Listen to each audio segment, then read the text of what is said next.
How is Battlefield 2042 doing in 2025, almost 4 years after its release? I thought we'd go back and play and talk about Battlefield 2042, a game that recently got a bit of a boost due to DICE and EA's marketing trick, if you will, since you can now unlock exclusive cosmetic items and other rewards for Battlefield 6 by playing the free Battle Pass in Battlefield 2042's Road to Battlefield 6 event, which launched with the recent update 9.2.0. These items, such as weapon skins and a tank camo, will be waiting for you when Battlefield 6 officially launches on October 10, 2025. So that got also me back into BF2042, at least for a while before the release of Battlefield 6.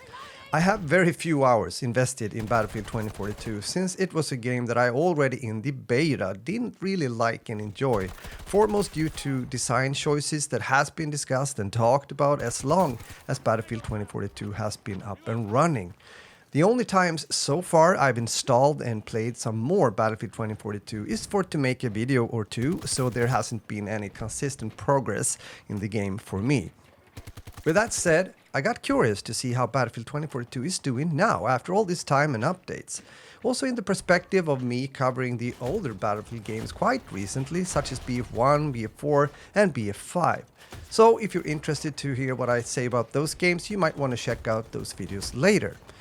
The gameplay you're watching is me playing some Breakthrough and Small Conquest, mainly playing Breakthrough I believe on the newly added Iwo Jima map from BF5, although designed into the Battlefield 2042 universe. These are game modes that are quite fun to play, but also works pretty well when it comes to grinding for XP and these free Battle Pass unlocks. I gotta be honest and say that there's two things for me personally that has made it a bit more fun to play Battlefield 2042 some more recently. One is the actual grind for the camos that has been added, since it kind of gave me a purpose to actually play BF 2042 once more. Because let's face it, if you want a better overall Battlefield experience, I'll boot up one of the older OG BF games instead. The second thing is that I stopped thinking too much about Battlefield 2042 as an actual Battlefield game. It might sound like a weird thing to do, but since I'm an old school gamer, I tend to refer back to the older games and compare all the time while playing Battlefield 2042, which often has made me kind of upset or at least a bit annoyed and stopped me from playing the game. Now, I instead just played Battlefield 2042 as any other FPS game out there, meaning I don't spend time thinking about the actual game identity, and that has made it a bit easier. Again, I understand if you think that this is a bit of a weird thing to talk about or say, but maybe, just maybe, there has been other guys coming across the same issue or mind-gobbled thoughts about this game as I have. Either way, here we are, and even though Battlefield 2042 have been struggling with a lower player count than, for example, Battlefield 5, I still want to get in there once more and see if this Road to Battlefield 6 thing has brought more players into the game. And just by looking at the recent Steam charts, we can definitely see that there's been some good results for Battlefield 2042 the recent 30 days, thanks to Road to Battlefield 6. It's been around 15,720 players on average the last 30 days, which is a huge gain compared to July the month before, since it then was only around 5.5k players on average. And if we take a quick look at peak players, during the last 30 days we can see that there's been around 74k peak players, which is quite an improvement compared to only 10k plus peak players in July. Good for the game and good for DICE and EA that most likely see this as a huge win, although it won't last for a long time I believe.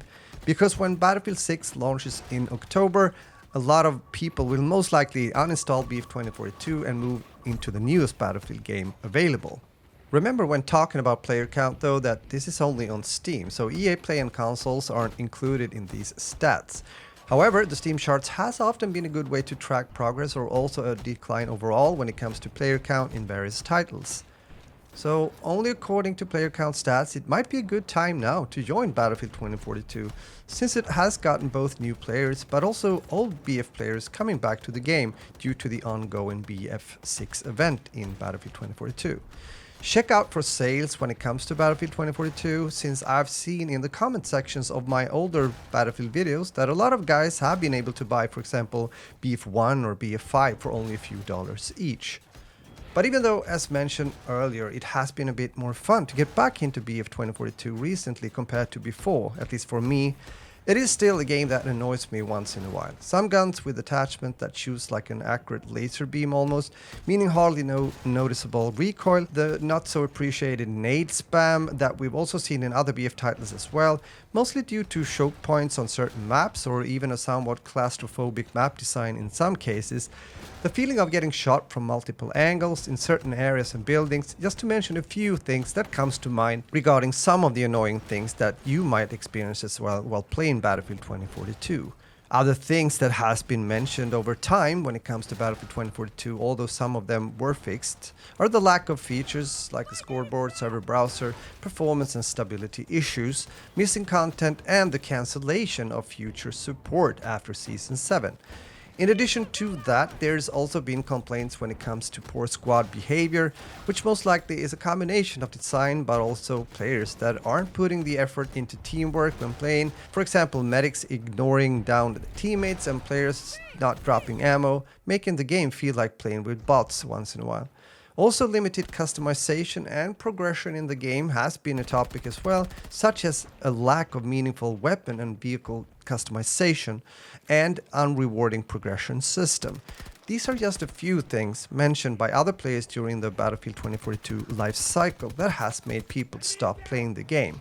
But what about some positive things to be said about Battlefield 2042, which might also give you maybe an incentive to either buy the game or join back into the fight once more if you played it before? Players have been saying that they appreciate the unique and futuristic style of the vehicles and gadgets in the game, and also the improvements to performance and stability have made the game more enjoyable since its launch. The addition of classic maps and modes like Close Quarters Conquest have also been well received, providing a satisfying experience for many players. What do you think about it? Is that enough also for you to actually buy Battlefield 2042 in 2025, or maybe return as someone that has played the game before? Let me know in the comments. I'm most likely gonna do what I believe a majority of BF players will do. I will play BF 2042 for now, but when BF6 launch in October, I will most likely uninstall Battlefield 2042.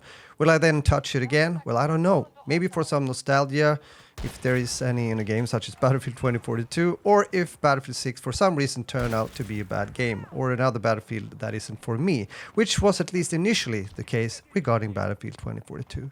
With that said, thanks for watching. Give a thumb up if you enjoyed.